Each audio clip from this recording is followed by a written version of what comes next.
የዛሬው ቀን በጣም ከባድ ነበር። ውድ ቤተሰቦቼ በስንት ቀን ተቀጥሮ ለዛሬ ውቂያ የተባለው እንግዲህ አላህ ሱብሃነሁ ወተዓላ ሳይታሰብ ድንገት ዝናቡን አምጥቶ እንግዲህ አስደንግጦ አበራጎን ነበረ። ማለት ጤፉ ገና አልገባም ነበረ። ሁሉም አንዴም አልተበረበረ ከክምሩ ላይ ወደ አውድማውም ገብቶ አልተጨረሰም ነበረ እና በዛ መሀል እንደው ሳይታሰብ ዝናቡ መጣና በቃ ከብቶቹ ወዴት እንደገቡ ያየ ሰው የለም ማለት ነው። ሁሉም በቃ ኬንዳ ፍለጋ የሚለበስ ከላይ በቃ ስንሯሯጥ ነበረ። ሴት ወንዱ ቤት የተቀመጠ የለም ማለት ነው። ጤፍ ማለት በጣም ከባድ ነው። ጥራጥሬ ቢሆን እንኳን ያን ያህል አያደናግጥም፣ አያስቸግርም ማለት ነው። ጤፍ ግን በቃ ውሃ ካገኘ ታውቁታላችሁና እኔ እንጃ ቤት መስራቱን ትተን ሁላችንም ወጥተን በአንዲ ላይ ተቀላቅለን ነበር እንትን የምንለው ማለት ነው። ይሄ የምታዩት እንግዲህ አንዴ ከተዞረ በኋላ ዝናቡ አቁሞ ኬንዳውን አነሳስተን ከዛ በኋላ ነበረ መበርበር የጀመረው ማለት ነው።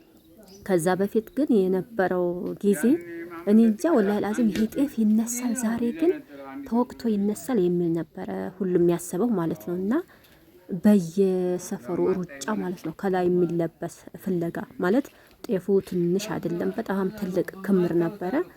ብዙ ህዝብ ነው ያለው፣ ብዙ በሬ ነው ያለው። እንግዲህ በጧት ይጨረሳል ተብሎ የታቀደው ውቂያ ይኸው አንዴ ተበርብሮ ሁለተኛ ማዞር ጀምረዋል ማለት ነው።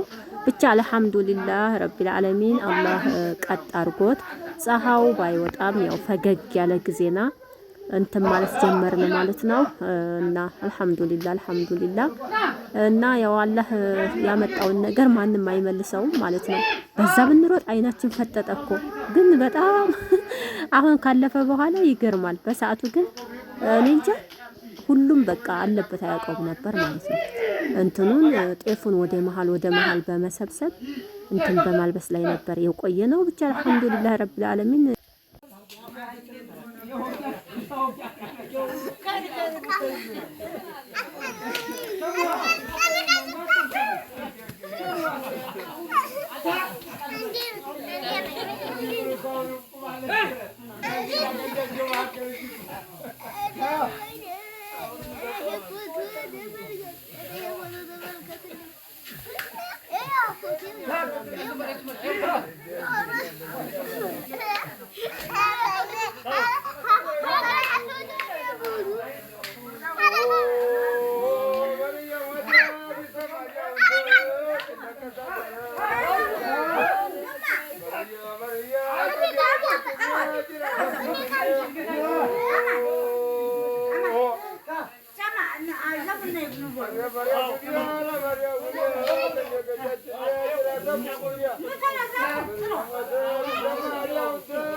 ይኸውላችሁ እንግዲህ ከዝናብ የተረፈው ጤፍ ማራገብ ተጀምሯል ማለት ነው።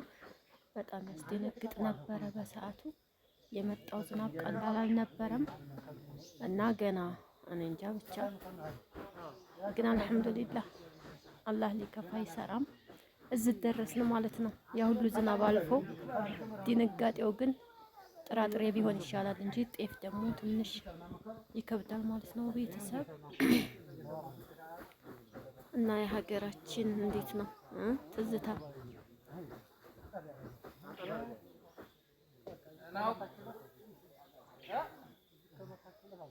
አብሽር እንመጣዋለን። ምንም ጉዳይ እንግባላችሁ